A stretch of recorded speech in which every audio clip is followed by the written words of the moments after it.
नमस्कार, बहुत स्वागत है आपका स्वदेश न्यूज में। मैं हूं आपके साथ अंकित शर्मा। आप देख रहे हैं सैन्य वार्ता फिर बेनतीजा। जी हां, पूर्वी लद्दाख के निकट एलएसी पर तनाव खत्म करने के लिए करीब 2 महीने के बाद भारत और चीन के बीच रविवार को 13वें दौर की फिर से कोर कमांडर स्तर की सैन्य वार्ता हुई। ये बैठक लगभग 8.5 घंटे चली। जानकारी के मुताबिक इस बैठक में अब तक भारत की ओर से जैसे ही चीन को पीछे हटने के लिए कहा गया तो चीन इस पर भड़क गया और भारत के खिलाफ जहर उगलने लगा।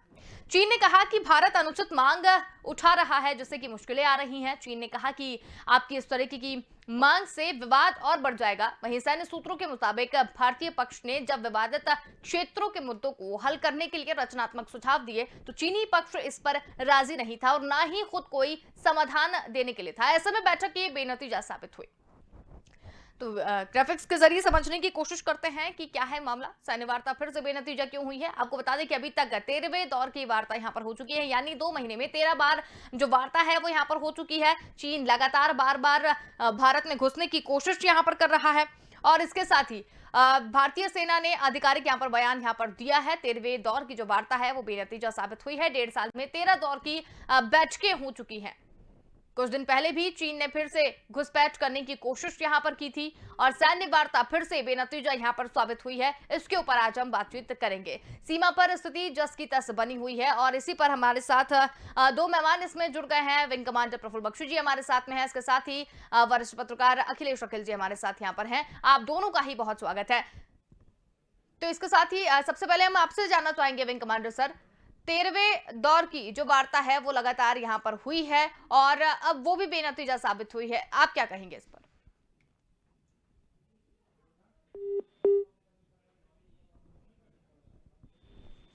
चलिए, अखिलेश जी आपसे आपसे जानना चाहेंगे, ये जो 13वें दौर की वार्ता यहां पर हुई है तो किस तरीके से इसे देखा जाए? 13वें दौर की वार्ता भी बेनतीजा साबित हुई है। देखिए, ये बेनतीजा साबित होना ही था। उसका मूल कारण है कि चाइना जो चाह रहा है वो अपने स्तर से चाह रहा है और भारत की स्थिति ये है कि भारत किसी भी तरह चाह रहा है कि सीमा विवाद सुलझ जाए। जो भी चीजें जहां फंसी हुई है वो भारत के नियंत्रण में आ जाए और चीन अपने नियंत्रण उधर चला जाए, अपने नियंत्रण में चला जाए। लेकिन चीन ऐसा नहीं चाहता। देखिए कि जिस तरह से 13वीं दौर की बातचीत की काफी लंबे समय से प्रतीक्षा थी और वो जो है कोर कमांडिंग स्तर की जो बातचीत हुई, 8 घंटे तक बातचीत हुई और बातचीत के बाद जो भी चीजें हुई, भारत उस बातचीत के दौरान अपनी दो ही बातें रखी थी। भारत ने कहा था कि चीन टकराव वाली जगह से पीछे हट जाए, जिन जगहों पर टकराव की स्थिति है चीन उससे पीछे हट जाए और 2020 की पूर्व स्थिति बहाल करे चीन। लेकिन चीन चीन जैसे ही भारत ने यह प्रस्ताव रखा, चीन उस पर भड़क गया और चीन जो है अपनी बात मनवाने के लिए भारत पर ही दबाव डालने लगा। सबसे बड़ी चीज है कि चीन चाहता ही नहीं है कि जहां पर वो खड़ा है अब उसके पीछे चला जाए और चीन की यह स्थिति जो है, चीन की यह स्थिति कोई नई स्थिति नहीं है। इससे पहले भी चीन इसी तरह का बर्ताव भारत के साथ करता रहा है। ये जो अभी जो बातचीत हो रही है, ये समझिए कि ये 1.5 साल के भीतर ये एक तरह से ये बातचीत हुई थी। 13वीं बैठक थी ये और इस बीच में जो है एलएसी के, देखिए ये जो 12वीं बातचीत तक जो हुई थी, 12वीं बातचीत तक का जो रिकॉर्ड है भारत के पास, उसमें ये था कि एलएसी के फिंगर एरिया और जो कैलाश हिल रेंज है, हॉट स्प्रिंग है और गोगरा इलाकों में डिसएंगेजमेंट हुआ था और चीन जो है समझिए कि वहां पर बातें मानकर पीछे हट गया था। लेकिन जो कई इलाके हैं, जो कई महत्वपूर्ण इलाके हैं, जैसे हॉट स्प्रिंग इलाका है, डेमचोक इलाका है, देपसांग इलाका है, यहाँ पर चीन जो है भारत की भूमि पर पहुंचा हुआ है और वहां पर अपना डेरा डाले हुए है। डेरा ही नहीं डाले हुए है, अपने युद्धक साजो सामान के साथ वहां पर खड़ा है। भारत की परेशानी यहीं पर खड़ी है कि ये जो हॉट स्प्रिंग है, डेमचोक है और देपसांग का जो इलाका है, भारत के लिए काफी महत्वपूर्ण इलाका है ये और यहाँ पर चीन की घेरेबंदी है और यही घेराबंदी जो है चीन का जो है विस्तारवादी नीति को दिखाता है। देखिए ये क्या होगा, आगे की वार्ता क्या होगी, आगे इसमें भारत क्या कदम उठाएगा या चीन की तरफ से क्या बातचीत होती है, ये कहना मुश्किल है क्योंकि बातचीत का दौर जारी है, आगे भी बातचीत होगी। एक ही बात इस पूरे बातचीत में, 13वें दौर की बातचीत में एक ही बात साझा की गई कि संचार व्यवस्था कायम रहेगा, बातचीत जारी रहेगी और इसके अलावा जो है ना, जो चीजें भारत को भारत जो चीजें उसके सामने रखा उस चीज को चाइना मान नहीं रहा है। अब नहीं मान रहा है तो उसके पीछे भारत सरकार की क्या कूटनीति होती, भारत सरकार की विदेश नीति क्या होती है, या सीमा से जुड़ी हुई नीति क्या उसकी बनती है, भारत सरकार को भी फैसला लेना होगा। और चीन के जो अड़ियल रवैया है, समझिए कि इसको लेकर भी भारत को ही सोचना पड़ेगा, क्योंकि चीन कई मामलों में जो है भारत पर दबाव ही डालता दिख रहा है। इधर जो 2 घटनाएं घटी है पिछले 2 महीने के भीतर अरुणाचल प्रदेश के तवांग में और ये उत्तराखंड में, ये भी अपने आप में भयावह स्थिति है। और ये जो है दोनों जगह घुसपैठ की कोशिश उसने किया, घुसपैठ करके फिर वो निकल गया। तो सबसे बड़ी चीज है कि भारत हमारे तरफ से क्या उस पर एक्शन होता है। देखिए, ये एक्शन का मतलब केवल युद्ध की नहीं होता है, युद्ध को कोई निमंत्रण नहीं देता। सबसे बड़ी चीज है कि भारत की कूटनीति या भारत की तरफ से जो बातचीत हो रही है और चीन की तरफ से जो बातचीत करने वाले लोग हैं उसमें सामंजस्य कितना हो पाता है। और एक सबसे महत्वपूर्ण चीज है कि चाइना जो है, जितने भी ये LAC वाले इलाका है जहाँ पर भारत और चाइना के बीच विवाद खड़ा है, वहां पर चीन जो है बड़े स्तर पर अपने PLA पीपुल्स लिबरेशन आर्मी, जो उनका आर्मी है, उसको खड़ा किए हुए है। हजारों की संख्या में कई इलाके में तो 50 से 40 हजार उनके सैनिक खड़े हैं। उसके जवाब में भारत भी अपनी सेना की तैनाती की है, अपने साजो सम्मान से भी भारत भी लैस है, ये बात अलग है। लेकिन सबसे बड़ी चीज है कि चीन की जो नीति है वो समझिए बहुत भयावह है। और चीन किसी भी सूरत में वो अभी जो है जिस तरह से वार्ता को विफल किया है और भारत पर ही आरोप लगाया है, उससे साफ जाहिर होता है कि चीन जहां खड़ा है उससे पीछे हटने को तैयार नहीं है। बिल्कुल, स्थिति भी यही है जो कि सीमा पर स्थिति जस की तस बनी हुई है। विंग कमांडर सर हमारे साथ जुड़ गए हैं। विंग कमांडर सर, आपसे भी जानना चाहेंगे कि सैन्य वार्ता फिर से बेनतीजा साबित हुई। 12वें दौर के समय भी शायद आपसे हमने बात की थी और इसी विषय पर हमने चर्चा की थी, लेकिन 13वें दौर की जब वार्ता यहाँ पर हुई कल, तो वो भी बेनतीजा साबित हुई और सीमा पर स्थिति जस की तस बनी हुई है। ना ही चीन हटा और ना ही हिंदुस्तान ने अपने कदम खींचे। देखिए, ऐसा है, आपने मेरे से पूछा था और मैंने उस टाइम भी कहा था ये वार्ता कुछ फायदा नहीं देगी। ये 13वीं वार्ता के लिए मैंने सारी चैनल्स पे बोला था ये सारा बेकार प्रयास है, इसे कुछ नहीं होगा। चीन आपकी जमीन अख्तियार करता जा रहा है और वार्तालाप करता जा रहा है। आप उसको जमीन देते जा रहे हैं और वार्तालाप करते जा रहे हैं। ये क्या खेल है? देखिए, ये दर्शाता है आपकी कमजोर नीति। आपकी फौज ताकतवर है, आपकी फौज बहादुर है। अब अगर फौज पे छोड़ दिया जाए तो इनको पीछे कर देंगे बिल्कुल। क्वेश्चन ये है, हमारी पॉलिटिकल विल कमजोर है और ये हम सुनने में घबराते हैं और बोलने में घबराते हैं। प्रॉब्लम हमारे साथ है, ना कि चीन के साथ।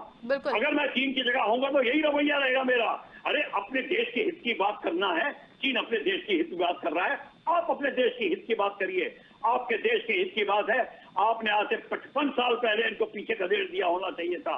ये है आपके देश की हित की बात। और अभी तक आप पांव घसीटते रह गए और अभी भी घसीट रहे हैं और वार्तालाप में बड़ा शांतिपूर्ण स्थिति को कायम करने की कोशिश कर रहे हैं। देखिए, चाहे कितनी भी बातचीत हो जाए, आपको लड़ाई के लिए तैयार होना पड़ेगा और लड़ाई ही एक आंसर होगा। चीन आपको छोड़ेगा नहीं। चीन को ये समझ गया है कि भारत तो बिना लड़े ही छोड़ देगा, तो मैं लड़ूं क्यों? और वो यही देख रहा है। 50,000 स्क्वायर किलोमीटर तो उसने दबा के रखा हुआ आपका। पाकिस्तान ने उसको जमीन दी हुई है, हर एक ने उसको जमीन दी है। यहाँ तक कि हम पिछली गवर्नमेंट को सियाचिन दे रही थी और नाथुला दे रही थी और समदरंगचोंग दे रही थी। तो चीन को तो पता चल गया है कि ये गवर्नमेंट आई है, थोड़ी अड़ियल है, बाकी तो वादा हम सब संभाल लेंगे। क्वेश्चन ये है, चीन सोच रहा है और इसीलिए चीन इस तरीके से अपना रवैया लगाए हुए है। और हम चाहे जितना भी बातचीत कर लें, कोई फायदा नहीं होगा। चीन को पता है कि भारत सिर्फ बातचीत करने में, क्योंकि भारत के लोग ही लड़ना नहीं चाहते। उसको ये भी पता चल गया है कि भारत में इतनी ऑपोजिशन ने लड़ाई की कि वो लड़ना ही चाहेंगे ही नहीं। तो उसको क्या चाहिए? और उसको तो अंधे को बटेर मिल रही है। वो तो बिल्कुल एब्सोल्युटली वेट करेगा कि कब मैं और लैंड अख्तियार करूं। ना डेम चौक, ना डेम साम, हॉट स्प्रिंग, दौलत बेग गोल्डी की चारों तरफ की हाइट, और वो तो छोड़िए, 7 हाइट जो आपने ली थी वो भी उसको दे दी। जो माउंटेन हाइट थी, कैलाश हाइट, वो भी उसको दे दी। तो आपने किया क्या नहीं? मैं तो अंशुल ये बोल रहा हूं और आपको याद होना चाहिए, आपका सारी रिकॉर्डिंग पड़ी हुई है। मैंने हर एक मीटिंग में आपके साथ यही बोला है और अभी भी यही बोल रहा हूं। आगे आप क्या पूछ सकते हैं, मुझे पूछिए। बिल्कुल, लेकिन जब ये पूरी वार्ता निकलकर सामने आई और उसके कुछ अंश जब लिखे गए सभी दूर, तो उसमें ये भी लिखा गया कि चीन ये कह रहा है कि भारतीय पक्ष स्थिति का गलत आंकलन नहीं करेगा, तो इसके पीछे उसकी क्या मंशा है? उसकी मंशा है कि आपको डरा धमका के धोखा देगा, यही मंशा है उसकी। ये और वो आपको उल्टा चोर कोतवाल को डांटे वाली बात है कि हम आपकी ये बात सहेंगे नहीं, आप हमारी शांतिपूर्ण वातावरण को खराब कर रहे हैं, इत्यादि इत्यादि ऐसी भाषा बोल रहा है और हम उसकी बातें सुन रहे हैं। अरे आप हमारे फौजियों से जाके पूछिए वो क्या सोच रहे हैं इस समय। वो रोष से भरे हुए हैं इस समय और वो कह रहे हैं कि अब हमारी नीतियों को क्या हो गया है, ये बैठे ही बैठे हम उनको चाइना को देते जा रहे हैं। अरे जो जिसका काम लड़ना है वो लड़ने को तैयार है। वो कोई भी बेटा अपनी माँ की छवि को खराब नहीं होते नहीं देखेगा। हर एक जवान अपने को भारत माँ का बेटा समझता है। ये प्रॉब्लम है हमारी। और दूसरे जो हैं वो ये सोचते हैं कि बिना लड़ाई के साथ काम से चल जाए, चाहे भेड़िया शेर दूसरे रास्ते चले जाए तो हम बच जाएं। क्वेश्चन ये है हमारे को, जब तक हम युद्ध के लिए तैयार नहीं होंगे, आपके चाणक्य ने बोला था हर एक शास्त्र को बचाने के लिए शस्त्र उठाना पड़ता है। जब तक आप ये नहीं करेंगे आप वहीं के वहीं धरे रह जाएंगे जैसे कि है। पर 62 से लेके अभी तक यही मामला रहा है। जहां जहां हमने लड़े हैं वहां आपने देख लिया, 71 की बात देख ली आपने, बात कारगिल में देख ली। जब आपने एयरफोर्स को लाए तो आपने देखा क्या 1 महीने के बाद क्या देर में लाए, पर कायाकल्प हो गई। 500 सैनिक मारे गए। इस पूरी दुनिया में रिकॉर्ड है कि इतनी छोटी लड़ाई में 500 सैनिक ने आहुति दे दी हंस हंस के। ये है भारत का सैनिक। पर मैं भारत की नीतियों के ऊपर उंगली उठाता हूं कि भारत की नीतियां कमजोर हैं, उसको हमें ठीक करना पड़ेगा। बिल्कुल अखिलेश सर, बिल्कुल मैं पूरी तरीके से सहमत हूँ विंग कमांडर सर की बात से। और ये पहली बार नहीं है जब विंग कमांडर सर और हम स्वदेश के साथ में इस तरीके की बातचीत यहाँ पर कर रहे हैं। पहले भी इस तरीके की बातचीत यहाँ पर पहले हो चुकी है। लेकिन अगर बात की जाए कुछ दिन पहले भी चीन जो है वो लगातार घुसपैठ की कोशिश कर रहा है। चाहे आप उत्तराखंड की बाराहोती सीमा देख लीजिए, अरुणाचल प्रदेश देख लीजिए, वहां पर चीन लगातार घुसपैठ की कोशिश कर रहा है। 1.5 साल में 13 दौर की वार्ता हो चुकी है। अब भारत को और क्या चाहिए? भारत अपनी आंखें क्यों नहीं खोल पा रहा है? इसके पीछे पॉलिटिकल व्यू क्या हो सकते हैं इसके? देखिए, सबसे बड़ी चीज है कि विंग कमांडर साहब की भावना का मैं आदर करता हूं और चूंकि वो सेना के जवान रहे हैं तो जाहिर सी बात है उनके मन में गुस्सा है। और भारत सरकार की जो नीति है या कूटनीति है वो जाहिर सी बात है कि देश की जो कूटनीति और जो रक्षा नीति है वो कहीं ना कहीं से उसमें लुंज पुंज की स्थिति तो है ही। लेकिन सबसे बड़ी चीज है कि लड़ाई किससे करनी है। देखिए, जो 12 से 13 दौर की बातचीत हुई है 1.5 पौने 2 साल के भीतर, उसमें भारत सरकार बार बार ये कहती रही कि LAC के जो फिंगर एरिया है और कैलाश हिल रेंज है, हॉट स्प्रिंग है, इसमें डिसएंगेजमेंट हुआ। ये भारत सरकार का बयान है। चाइना ने कभी इस तरह का बयान नहीं दिया है। लेकिन सच्चाई ये है कि हॉट स्प्रिंग और ये जो फिंगर स्प्रिंग एरिया है, इसमें समझिए कि अभी भी यानी विपक्षी दलों द्वारा ये कहा जाता है कि वहाँ भी चाइना जो है भारत के भीतर घुसा हुआ है और भारतीय भूमि पर उसका कब्जा है। ये कई दफा ये बातें हो गई है, कई ज्योग्राफिकल सर्वे के द्वारा भी ये बातें पता चली और ये जो सैटेलाइट फिगर से भी पता चली। लेकिन सबसे बड़ी चीज है कि भारत सरकार, विंग कमांडर साहब जो बोल रहे हैं बिल्कुल उसमें सच्चाई है कि भारत सरकार जो भी निर्णय ले रही है कहीं ना कहीं से उनकी जो है रक्षा नीति है, जो विदेश नीति है, और समझिए कि चाइना के साथ जो उनका जो बातचीत है वो कहीं ना कहीं से फेलियर ही साबित है। और भारत को इस पर निर्णय लेना है, इस पर चीन को निर्णय नहीं लेना है, क्योंकि भारत की अपनी समस्या है, भारत की जमीन पर उसका कब्जा है। तो जिसका जमीन कब्जा कोई किए हुए है तो उसको ज्यादा परेशान होने की जरूरत है। चाइना क्यों परेशान होगा? चाइना हमारी मांग को क्यों मानेगा? वो तो वही चाहेगा कि जहां तक हम खड़े हैं हमारी रहे और इसके आगे हम कैसे बढ़े। देखिए, कंटिन्यू जो स्थिति बनी हुई है, चाइना जो तमाम LAC पर जितने भी LAC एरिया है पूर्वी लद्दाख में, सभी इलाकों में उनका जवान भरपूर संख्या में वहां खड़ा है। और सबसे बड़ी चीज क्या है कि उनकी सेना की तैनाती ही केवल नहीं है, सेना की जरूरत से जुड़े हुए साजो सामान भी उन्होंने इकट्ठा कर लिया है। कई जगहों पर हेलीपैड उन्होंने तैयार कर लिया है। इससे साफ जाहिर होता है कि चीन की अगली नीति कुछ और है। और चीन की अगली नीति की बात भी अगर छोड़ दें तो इतना तो तय हो गया है कि चीन की विस्तारवादी नीति जो है वो केवल भारत के साथ ही नहीं, दुनिया के कई और देशों के साथ भी ये कहानी घट रही है। और यही वजह है कि दुनिया के कई सुपर पावर कंट्री और तमाम देश, कम से कम 8 से 10 कंट्री तो ऐसे हैं ही जो चीन से जिनका बखेरा चल रहा है, चीन से जिनका झंझट चल रहा है, या समझिए दक्षिण चीन सागर हो या उसके तटीय तमाम सारे इलाके हैं। तो ये कुल मिलाकर चाइना के भरोसे हम चुप हो जाना या चाइना के बहकावे में आ जाना, ये हमारी कमजोरी है और हमारी सरकार की कमजोरी हो सकती है। अब देखना ये है कि भारत सरकार चाइना से कैसे निपटे, चाइना की विस्तारवादी नीति पर कैसे काबू पाए, चाइना का जियो पॉलिटिक्स जो है उस पर कैसे काबू पाए, ये देखने की बात होगी। अब इसमें कूटनीतिक बातें भी आ सकती है, सामरिक बातें भी आ सकती है, या जो सैन्य प्रयोग की भी बातें आ सकती है। देखिए, सैन्य प्रयोग की बात जो है ना, कोई भी आदमी, कोई भी देश बहुत जल्दी नहीं चाहता। हर आदमी चाहता है, हर देश चाहता है कि कूटनीतिक तरीके से बातचीत के जरिए किसी चीज को निपटाया जाए। लेकिन ये 12-13 दौरे की बातचीत के बाद भी चाइना मानने को तैयार नहीं है, चाइना पीछे जाने को तैयार नहीं है। और सबसे बड़ी बात ये है कि चाइना बार बार वो हमारे उन इलाकों में भी हस्तक्षेप करता दिखता है जहां पर उनकी कोई जगह नहीं है, जहां पर उनको नहीं जाना चाहिए। तो देखना होगा कि भारत सरकार इस पर क्या नीति अपनाती है, भारत का रक्षा विभाग क्या करता है, भारत सरकार क्या करती है, और इसके बाद हमारा जो है ना विदेश नीति जो है वो क्या कहता है, ये देखने की बात होगी। बिल्कुल Akhilesh ji. Wing commander sir, आप कुछ कहना चाह रहे हैं? देखिए, मैं ये बता रहा हूँ, अखिलेश जी कह रहे हैं, बिल्कुल ठीक कह रहे हैं कि भारत की नीति कमजोर है। मैं मानता हूँ कमजोर है, पर क्वेश्चन ये है, कहने से कमजोर है, क्यों कमजोर है, हमारे को विश्लेषण भी करना होगा।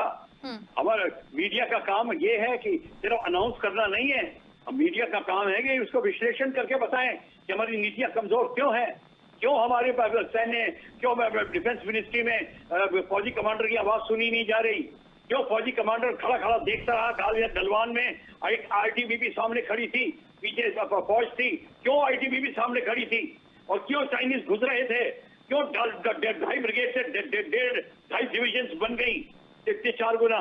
इसलिए क्योंकि 2 मिनिस्ट्रियों का बाद खेल आ रहा था, होम मिनिस्ट्री और डिफेंस मिनिस्ट्री। ये कभी देखा आपने कि सरहद के ऊपर 2 मिनिस्ट्रियों का खेल हो? ये प्रॉब्लम है गलत नीतियों की। ये काम है मीडिया का निकालने का और इसको विश्लेषण करके बताने का जनता को।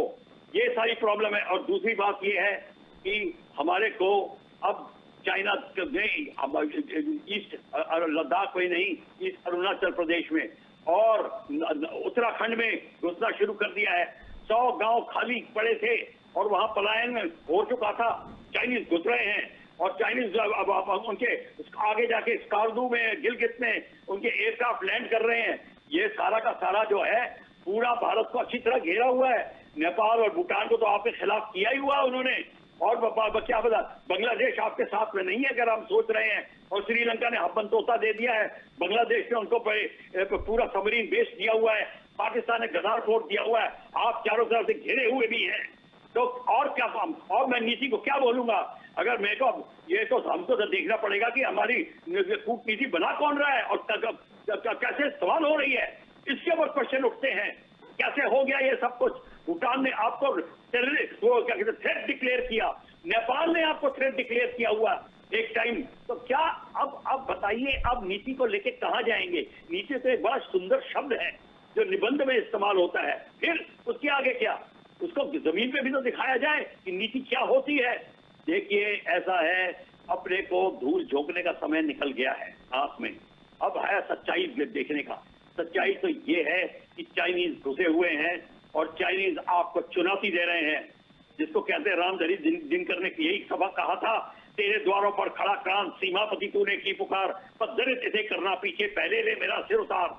ये हमारे कवि बोल चुके हैं इतने साल पहले, अभी तक हमारी नींद नहीं खुल रही। क्वेश्चन क्या है?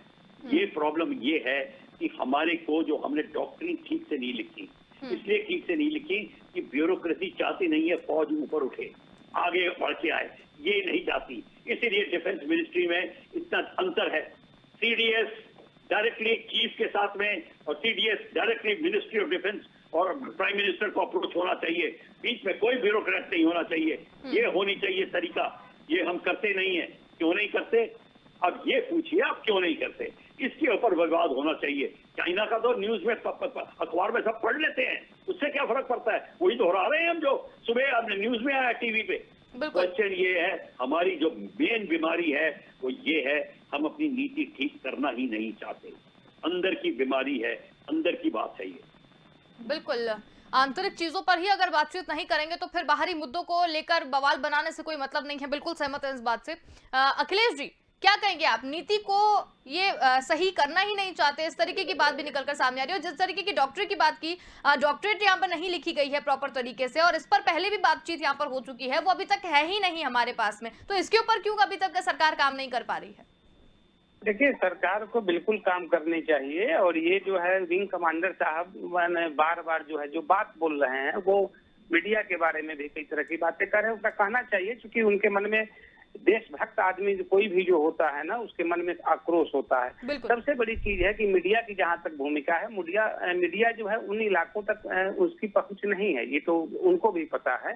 दूसरी चीज ये है कि सैटेलाइट इमेज से जो इमेज आते हैं, उसी के जरिए तमाम तरह की बातें होती है, या सेना के जवान या सेना के तरफ सूत्रों के हवाले से जो खबरें आती है उसको मीडिया तक पहुंचती है। ये जो वर्तमान स्टेटस है। सबसे बड़ी चीज है, उन्होंने जो बात की तरफ इशारा किया, वो बहुत महत्वपूर्ण चीजें हैं कि ब्यूरोक्रेसी, राजनीति, ये जो है ना किसी भी देश व्यवस्था को पंगु बना देता है। ये बात सही है कि हमारे देश में जो ब्यूरोक्रेसी जिस तरह का है, जिस तरह से सेना पर भी, हमारी जो सैन्य सिस्टम है, उस पर भी जिस तरह से राजनीति हावी है, वो कहीं न कहीं से हमारे देश को कमजोर करता है। क्योंकि हमारी सेना जो है, हमारे सेना के जो जवान हैं, हमारे जो सेना के अधिकारी हैं, वो किसी भी सूरत में चाइना से दो हाथ करने के लिए एकदम तैयार हैं, और वो उससे मजबूत भी दिखाई पड़ते हैं। लेकिन सबसे बड़ी चीज है कि आड़े हाथ आती है राजनीति।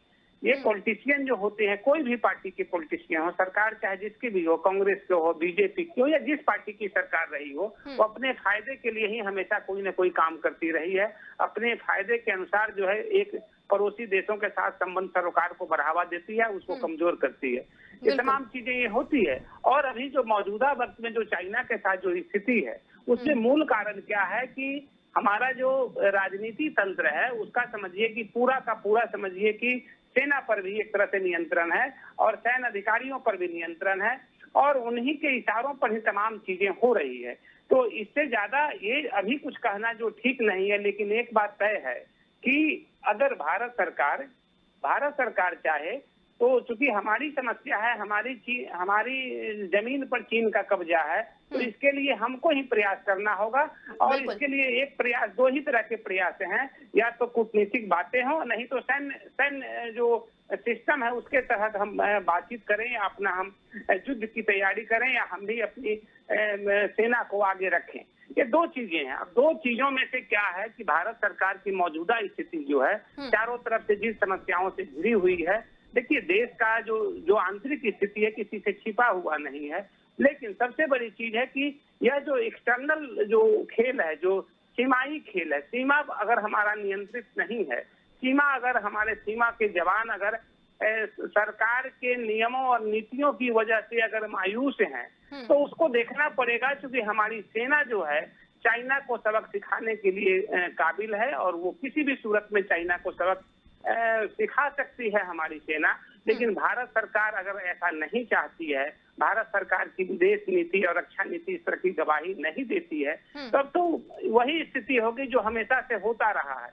और ये समझिए कि जब भी चाइना का हमारे देश की जमीनों पर कब्जा हुआ, उसके पीछे की कहानी यही है। जब इसके इतिहास में जाइएगा तो आप यही देखेंगे कि वो कांग्रेस की सरकार रही हो या अभी वर्तमान में बीजेपी की सरकार है, दोनों सरकारें अपने हित के लिए, और कहीं न कहीं उसकी यही कमजोरी है कि सेना के जो काम सेना को करना चाहिए, वो काम राजनीति के तहत ही लोग करना चाहते हैं, और जिसका खेल ये होता है, जिसका असर ये होता है कि हमें पीछे हटना पड़ जाता है। बिल्कुल।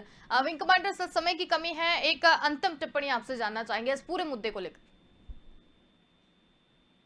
सिर्फ इतना ही बात करूंगा कि ये जो चीजें होती हैं, ये हमारे जो जितनी भी आपके साथ में हम बैठ के बात कर चुके हैं, ये सारा का सारा प्रॉब्लम आती है जब हमारे को अपनी नीतियां खुद की बनाई समझ नहीं आती, तभी प्रॉब्लम आती है।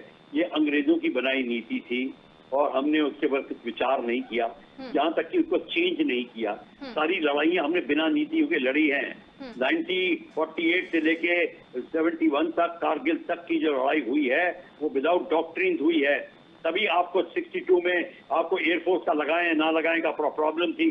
ये सारी की सारी जो प्रॉब्लम है, ये आपको सोच करना पड़ेगा। नेशनल सिक्योरिटी एक बहुत बड़ी चीज है, लोकल पॉलिटिक्स से ऊपर उठना पड़ेगा हमें। और ये डेमोक्रेसी का मतलब ये नहीं है कि आप इलेक्शन और री इलेक्शन ही करिए और सिक्योरिटी भूल जाइए। आपको सबसे पहले अपने देश को बचा के रखना पड़ेगा। ये कोई बात सामने आएगी, जब तक देश को नहीं आप सुरक्षित कर सकते, आप कुछ सुरक्षित नहीं होंगे। बिल्कुल, बहुत ही अच्छी बात आपने यहाँ पर कही और ये बिल्कुल सोचने वाली भी बात है। देश को सुरक्षित करना सबसे पहली प्रायोरिटी हमारे लिए होनी चाहिए। आपने अपना समय दिया और इस पूरी चर्चा में शामिल हुए, बहुत धन्यवाद।